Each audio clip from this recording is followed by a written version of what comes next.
All right, we're at the point in POE now where we're going to solve an entire truss. We need to find all of the external forces acting on the truss. In this case, two different external forces have been provided for us. These are the loads put on the truss. But we also want to find the external forces provided by these supports. We have a roller support over here at joint A and a pin support over here at joint C. We want to find out what those reaction forces are under this loading situation shown here. We also want to find the internal force in each member of this truss, because as an engineer we are responsible for making sure that the truss we design, the materials we select for those members, and the dimensions of those members are all going to be able to withstand the loads that we think the truss will have to withstand. So that's the purpose. Let's go ahead and get started on solving a truss. First thing we want to do here in step one is replace all pins and rollers with their appropriate reaction forces. So this roller here, I'm going to erase that in a second. Rollers only provide reaction forces perpendicular to the surface they're on. So in this case, the vertical direction.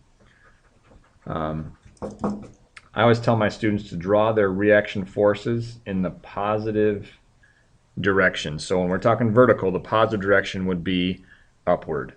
That seems to clear up a lot of sign errors that students would make. That's a reaction force at joint A in the Y direction. We'll want to find that in just a moment here. Pins provide reaction force in the vertical direction and the horizontal direction. So I'm going to erase that pin, put the reaction force at C in the Y direction. I drew it in the positive vertical direction. It's also going to provide a horizontal reaction force. So I'm going to draw that in the positive X direction, which is to the right. Reaction force at C, in the X direction. All right, so we're all set up. We're ready to solve. Our first thing we have to do is find out those external forces, RAY, RCY, and RCX. Before I even jump into that, I want to make sure this truss is statically determinate. Can it be solved, or will there be some built-in forces within these members that we can't account for? Let's check and see if it's statically determinate. To determine that, we're going to look at this equation here. 2 times the number of joints equals the number of members plus the number of reaction forces. We want to determine if that is in fact true. If it's true, it's statically determinate. We'll go on and solve the rest of the problem. How many joints do we see? Joints are where members come together. So we have members coming together A, B, C, and D. There are 4 joints. Members, that would be like the piece of wood making up the truss. So we have member AD, AB, BD, CD, and BC. So there's 1, 2, 3, 4, 5 members. This whole bottom piece is not one member. Every time you get to a joint, it starts a new member. Reaction forces. Now we're not talking all external forces. We're talking about just the reaction ones from your supports. So we have 1, 2, 3 reaction forces. 8 equals 8. Yep, it's statically determinate. Let's go ahead and solve this thing. We've got to solve for those external forces now. Since this thing is in static equilibrium, it's stationary, we can use our 3 static equilibrium equations. Sum of the force in the x direction has to be 0 since this truss is not translating to the right or to the left. The sum of the forces in the y direction also has to be 0 because this truss is not translating up or down. And the sum of the moments about some point also has to equal 0. You can pick any point. Certain ones work better than others, and I'll tell you about that in just a moment. Let's start here. Let's sum the force in the x direction. What forces do we have in the horizontal plane? Let's see. That's vertical, vertical, vertical. There's a horizontal one. RCX, and it's to the right, which is the positive x direction. So it's positive RCX. This force is also in the x direction, and it's to the right. So it's plus FD. And those are the only 2 forces in the x direction. So those 2 have to add up to give me 0. Let's plug in the values we know. We don't know RCX, but we do know FD is 2,000 pounds. So subtract 2,000 from each side. RCX is going to be negative 2,000 pounds. As soon as you know that, box it in so it stands out, and go up and update your free body diagram up top there. RCX, negative 2,000 pounds. Now that's one you probably knew before you even started. If there's 2,000 to the right on the truss, there's only one other X force, you might have known that was 2,000 that direction. But again, I'm trying to teach my students to not make sign errors, and the conventions I teach about always moving in the positive direction seem to clear that up. But it does seem to match with what I would expect. 2,000 that way if it's going to have to be 2,000 that way. I'm not going to change that mid problem. I will take care of that when I redraw my truss down here in a second. I'll flip the arrow around. All right, some of the forces in the Y direction. Let's see, I have RAY, and that's up, so positive RAY. I have FB in the Y direction, but it's down, so minus FB. RCY is up, so that's the positive direction, RC plus RCY. And those are the only three forces in the vertical direction, so we'll have to add up to 0. Let's plug in what we know. We don't know RAY yet. We do know FB is 100 pounds. We don't know RCY yet either. So I have an equation with two unknowns. I can't solve that yet. I'm going to move on, do the third static equilibrium equation, and then come back, and I'll have found one of those two forces over here in the moments part. So I'll come back to this in just a moment. Let's sum the moments about some joint. What would make sense here? To minimize the number of moments we have, I'm going to pick the pin as my fixed point. The reason for that is that any force that goes directly through that is not going to cause this thing to rotate, as you saw in the external force video. So let's choose joint C as our fixed point. So this force will not cause rotation. This force will not cause rotation. But each of these three will, because those forces are all offset from our fixed point right here. So we're going to have three different terms in this moments equation. Just to remind you that to calculate a moment, it is the magnitude of the force times the distance perpendicular to the line of action of that force. I teach this maybe a little differently than you have seen in other videos, but it seems to help my students, again, not make the sign errors that many of them tend to make without these little tips here. So let's sum the moments. Here's our fixed point. Let's start with RAY. That's going to cause clockwise rotation about this point here, and clockwise is a negative direction. So negative moment from whatever is occurring at joint A is how I teach that to my students. Clockwise rotation is a negative moment. Move to this force. Force B, if this is my fixed point, force B is going to cause counterclockwise rotation. So that's the positive moment direction. So the positive moment from whatever is occurring at B. And the other force that's causing rotation is force D. That's going to cause this to rotate clockwise. That's the negative moment direction as well. So negative moment from what's occurring at D. Those are the three terms. Those have to add up to 0. Now I'm going to take each of these moments and expand them out using this equation, force times distance perpendicular. So negative moment from A. What's the force at A? It's RAY.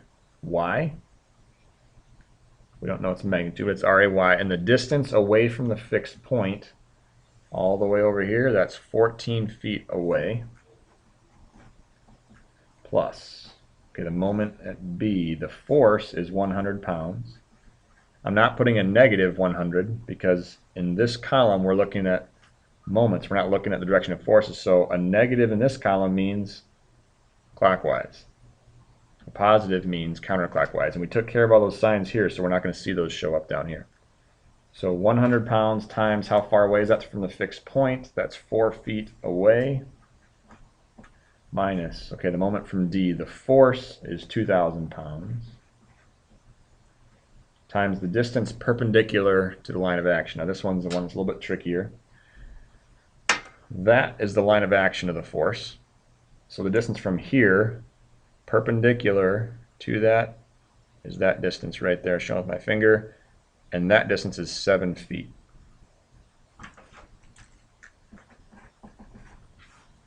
There we go. Only one unknown, so I can solve this.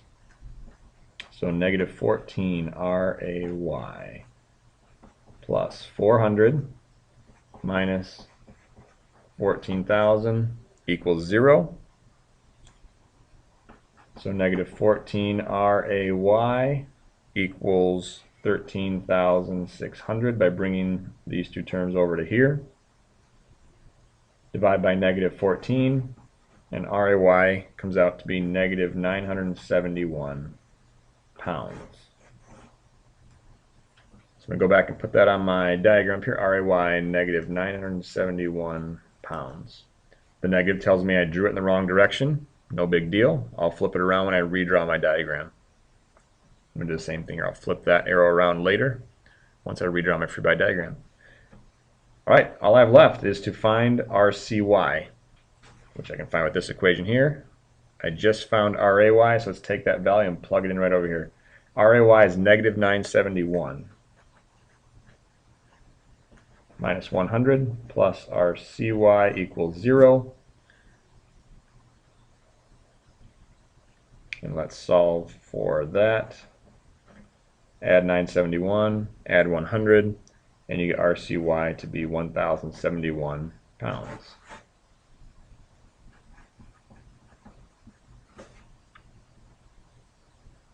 All right, so we've found the external force. It's always good to go back and double check and just make sure your answers make some sense here. In total, there's 100 pounds down. So these two forces have to add up to 100 pounds up to keep this thing stationary. Now the result might not be what you expected, but this plus this does give you 100 pounds up. Horizontally, we have 2,000 pounds to the right. This tells us we have 2,000 pounds to the left, so we're feeling pretty good about our external reaction forces. It's always good to double check those, because if you make an error anywhere in here, and this is the main place people make errors, then everything beyond this that uses that number is going to be incorrect. So, all right, we're all set. Now, next thing we need to do is find out some angles in this, because we're going to have to use some angles to find our internal forces. Which angles do we have to find? You kind of learn that by experience and by doing some trusses. I'll kind of talk you through my thought process, but the only way to really get better is to do a couple on your own. Here we go. Let's check it out. When we look for the internal forces in a truss, I'm going to flip this sheet over here. We're only going to have two static equilibrium equations available to us because we're going to be drawing a free body diagram for a joint or a single point. All forces will be going directly through that point, so there won't be any moments because none of the forces will be offset from that point. They'll all be going straight through that point. So if there's only two equations we have available to us, we can only have two unknown values. So this might not make sense until you see one, but I'm going to go through point by point and just tell you what my thought process is here. If I'm going to draw the free body diagram for joint A, I know this force, but I'm not going to know the force provided by member AB or the force provided by member AD. Two unknowns, we'll have two equations, so I could go ahead and start at joint A. So finding this angle, angle A, might make some sense. Let's call that theta A. Joint B, I know this force acting on joint B. I don't know the force from BC or the force from BD or the force from AB. Three unknowns. So I'm not going to start that joint, but I do know these angles are right angles already. So I don't need to go find those. C, I know this force, I know this force. I'm not going to know that force or that force. Two unknown forces. I could start at joint C. So finding that angle, let's call it theta C, might be a good thing for me to do. This angle here and this angle here, let's see, if I choose that joint, I know that force, but I don't know this member's force or this one or this one. There's three unknowns there. I definitely don't want to start there. I can't. And I really don't want to go to joint D at all unless I absolutely have to, because there's a couple different forces at angles, and that's where the problems get a little more complex. So I'm going to avoid joint D as long as possible. Maybe I don't even have to go there. So anyways, all that to say, let's find this angle A and this angle C. You could go ahead and just find them all at this time if you wanted to, but we'll just find those two. We're going to use some basic trig. We're going to use the distances that we know. So looking at this triangle right there, triangle ABD, I know, in reference to that angle theta, A, I know the opposite side is 7 feet. I know the adjacent side is 10 feet. What trig function has opposite and adjacent in it? That'd be tangent, SOHCAHTOA. So I would write tangent of theta equals the opposite side from here is directly across, it's 7 feet, over the adjacent side 10 feet. Solve for theta. So theta is the inverse tangent of 7/10, and that gives me theta A. So theta A equals 35 degrees. I also want to find theta C. So now I'm going to look at that triangle there, triangle CBD. I know the opposite side is 7 feet. I know the adjacent side is 4 feet. So trig function with opposite and adjacent is tangent once again. So tangent of theta C equals the opposite side is 7. The adjacent side is 4. Theta C equals the inverse tangent of 7/4. So theta C comes out to be 60.3 degrees. And those seem reasonable based on my diagram up here. All right, step 5. Now we're going to redraw the truss showing all external forces and angles. We no longer need the distances. The distances up here were used in the moment equation, and they were used to find our angles, but we won't use those anymore, so you don't need to clutter up your next redrawn picture with those. So let's get to this here. We've got this truss, joint A, B, C, and D. We've got force D, 2,000 pounds. We've got some other external forces that we're going to put in here. Let's go ahead and put our angles there now. Theta A we found to be 35 degrees, and theta C we found to be 60.3 degrees.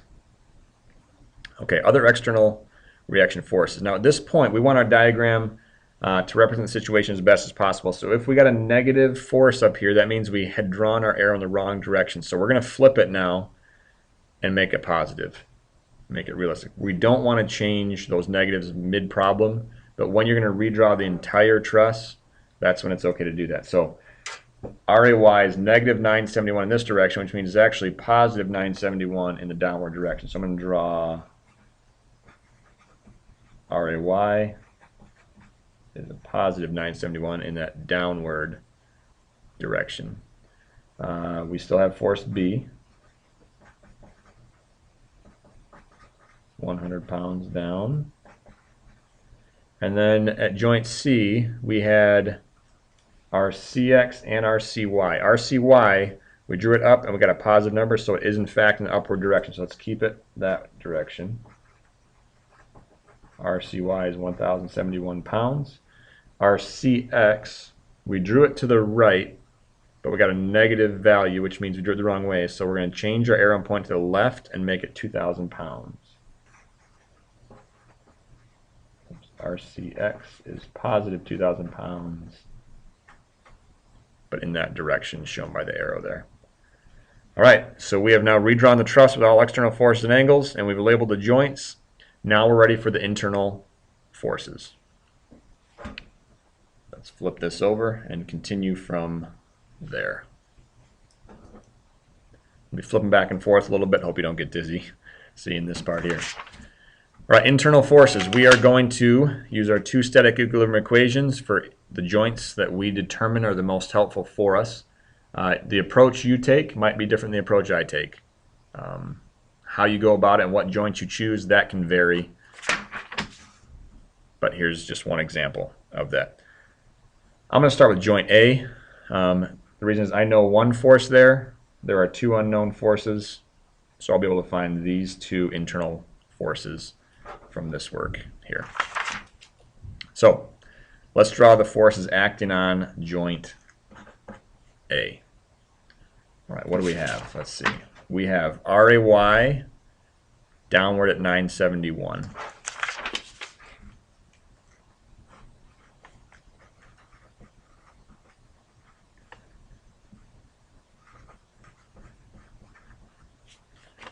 Let's go back to other forces we have.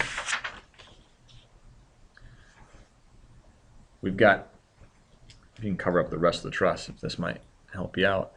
The only things touching joint A would be the roller support there and these two members. So those are the only three things that can apply forces. So we're going to have a force in the horizontal plane and a force here at an angle.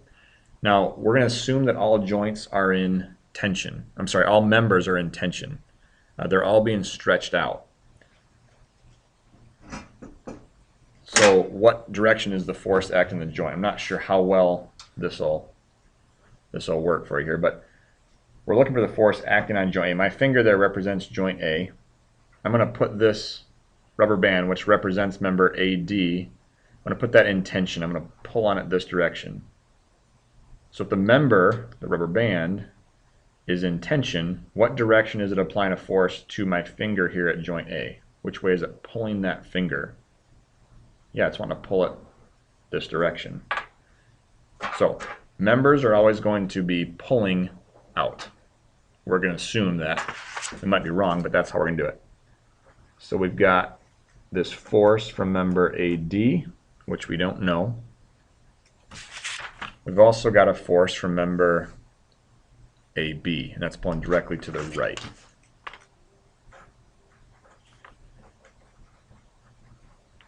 Now these reaction forces, these external forces, those don't always have to be coming outward from there.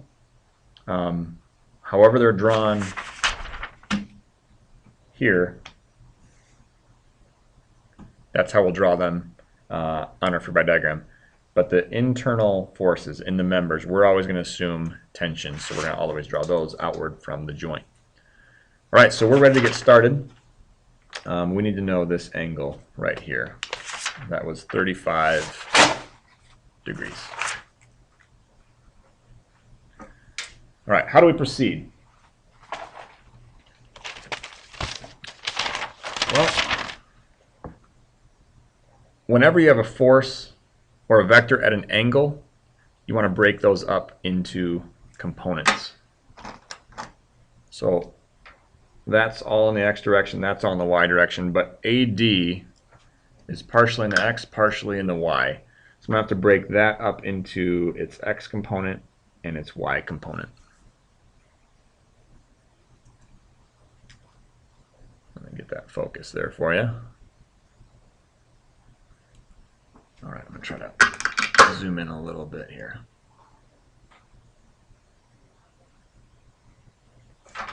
All right, so this vertical arrow, which is upward, is FAD's y component.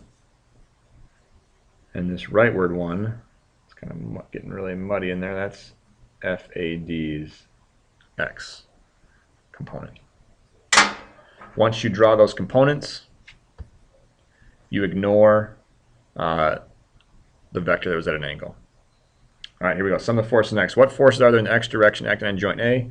Well, I've got force AB here, and that's to the right, so it's positive direction. So positive FAB. And I also have part of AD. Its x component is in the x direction. It's pointing to the right as well, so it's the positive direction. So plus FAD's x component. Not all of FAD, just its x component. And those are the only two. So those two must add up to 0. I don't know FAB. I don't know FADX, but to find the x component of a force, since the angle theta is measured to the horizontal, I can use that trig shortcut there. FADX is FAD cosine theta. The x is your cosine. All right, I do know the angle theta, but I still don't know these two unknowns, so I'm going to move on, sum the force in y, and then I'll come back and plug in whichever one of those two I find.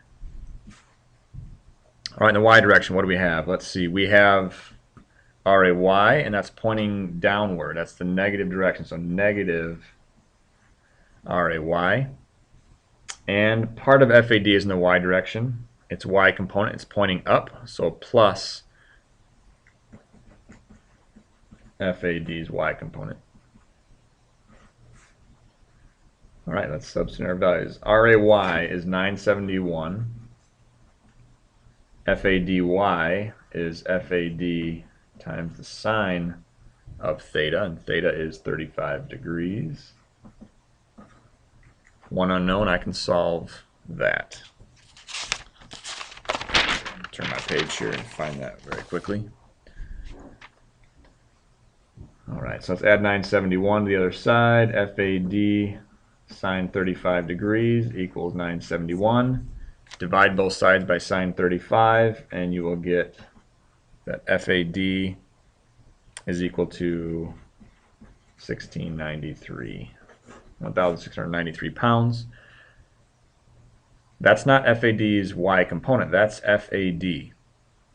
That's this internal force right there.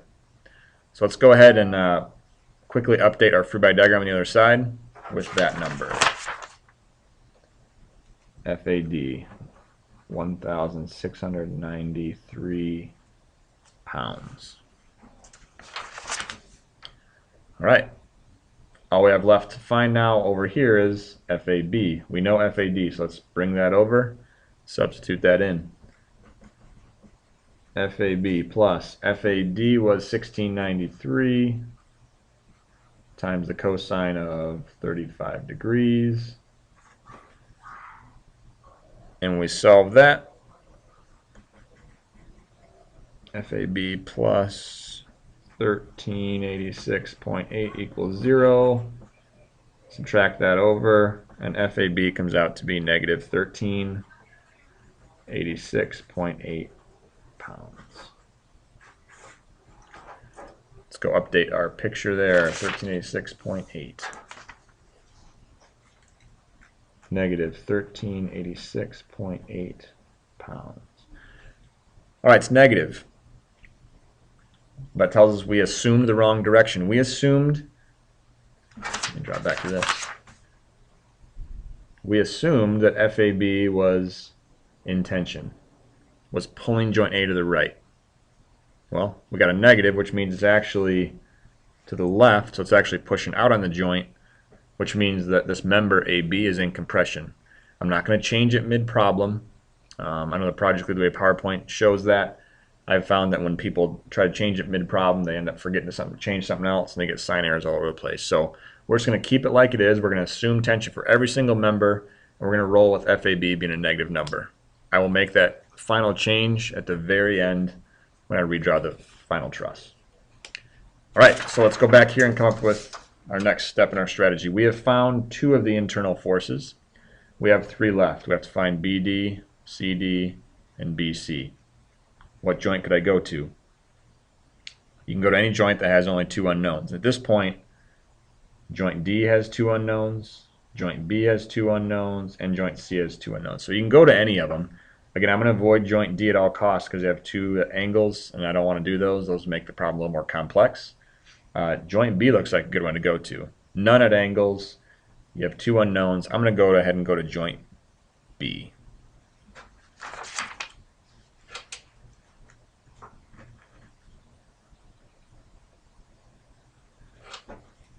All right, what forces do we have acting on joint B?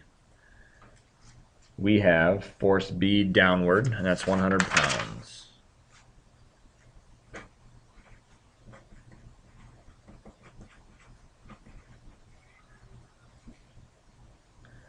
All right, moving back here. What else is acting on joint B? We have 3 different members. Again, if we cover up the rest of the truss, we have 3 different members acting on joint B. We're going to assume they're all in tension. Now, I know this one is negative, so we actually know it's in compression, but I'm not going to change that mid-problem. I'm still going to draw it as it's in tension. So we have member AB pulling it out to the left. we have member, what was that? BD pulling it up and BC pulling it right.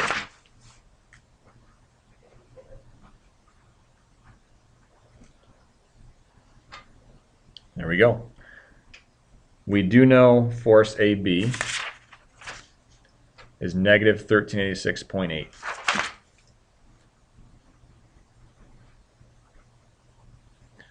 All right, so let's go ahead. That's sum of the force in the x direction. I suggest my students not writing numbers in the very first line. Again, it leads to sign errors here. Just write your symbols. And then when you plug in the numbers, the signs will take care of themselves. All right, so the way I've got drawn, BC is in the x direction, and it's to the right, so it's the positive x direction.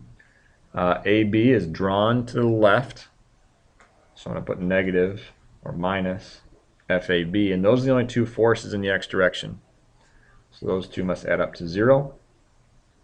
Let's see if I know any values. I don't know BC, minus.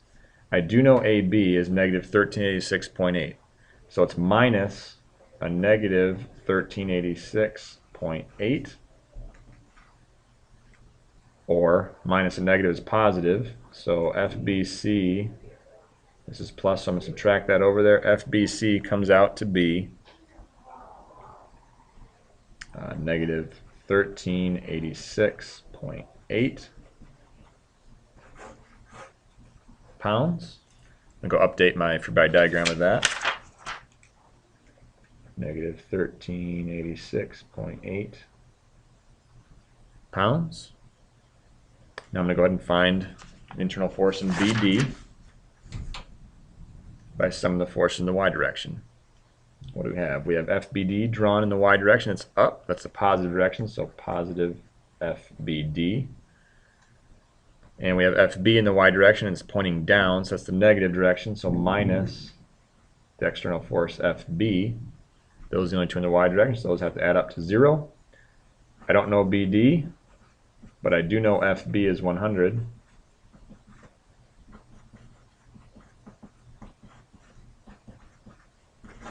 Which allows me to solve for the internal force of BD. Let's update my free body diagram. Got positive 100 pounds for that. All I have left is to find the internal force in member CD. So I can go to joint C or joint D. Again, I'm going to avoid joint D. So I'm going to go right here to joint C. We've got 4 different forces acting on joint C. We've got these 2 external forces, and we've got 2 members interacting with joint C. So, joint C. Let's drop back here. So we have RCY pointing up, 1071.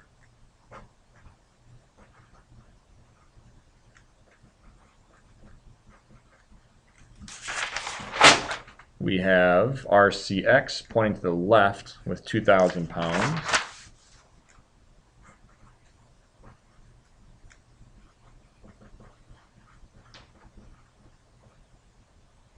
And then we have 2 members also interacting there. One of them was in the horizontal plane. We're going to assume tension, assuming that it's pulling. And another one was at an angle. And we're going to assume tension there as well. I don't know which ones those were.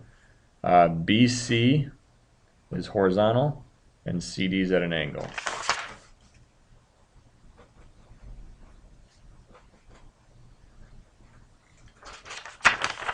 We need to go find that angle. That's 60.3 degrees.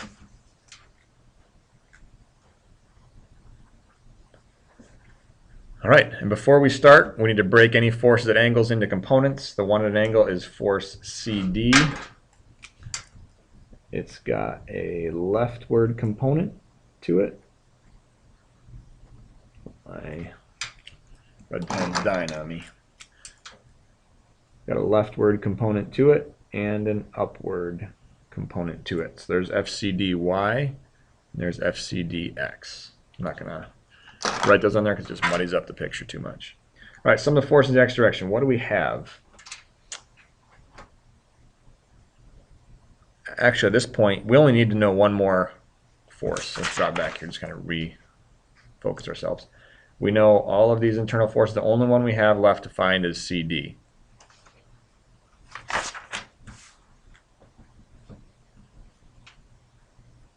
This was negative 1386.8. So that's really the only one we have left.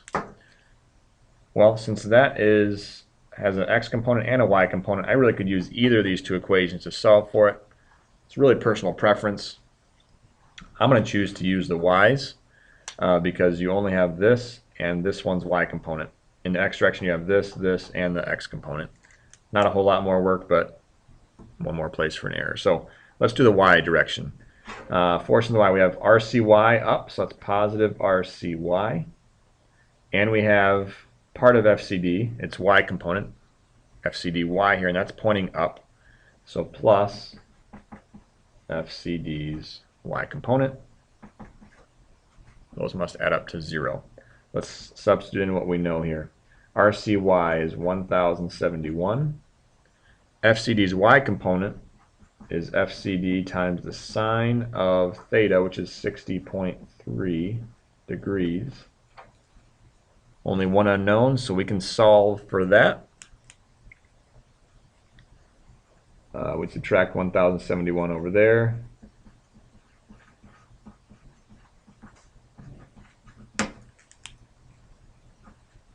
And then divide by sine of 60.3. And that gives us negative 1,233 pounds. So let's go put that on our free body diagram. Negative 1,233 pounds. All right. So on this first page, we found all the external forces right up here. On the back side, we found all of the internal forces within each member. As an engineer, we need to decide if the members that we choose can withstand the loads they're going to experience. We get to choose the material, we get to choose the dimensions. We just have to be sure that they're going to be able to withstand the loads they're going to experience. All right, very last step. We found all those forces. Now we just have to redraw the entire truss and communicate to people what all the numbers represent. In our final answer, there should be no negative numbers. Only positives. So we already fixed the external reaction forces. If they were negative up top, when we solved for them, we flipped the direction here. Now we're going to do the same thing or a similar thing with internal forces. If we got a positive force, that means that that member was in fact experiencing tension like we assumed. If we got a negative number, that means it was not in tension, it was actually in compression. It was being squeezed together. So when we redraw that, we're going to drop the negative and put compression in there. So that's what we're going towards right there.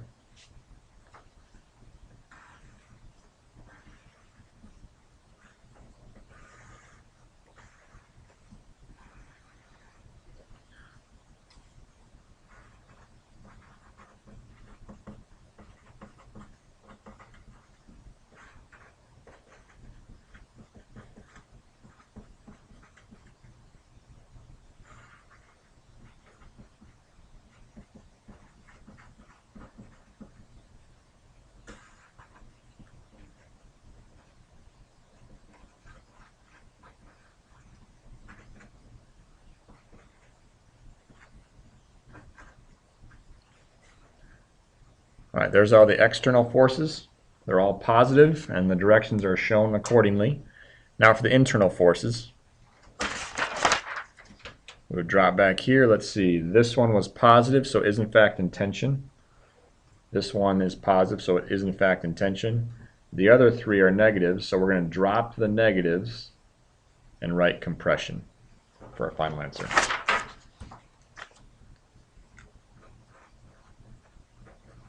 That was positive, so that is tension. This one was positive 100. also in tension. The other three are all negative.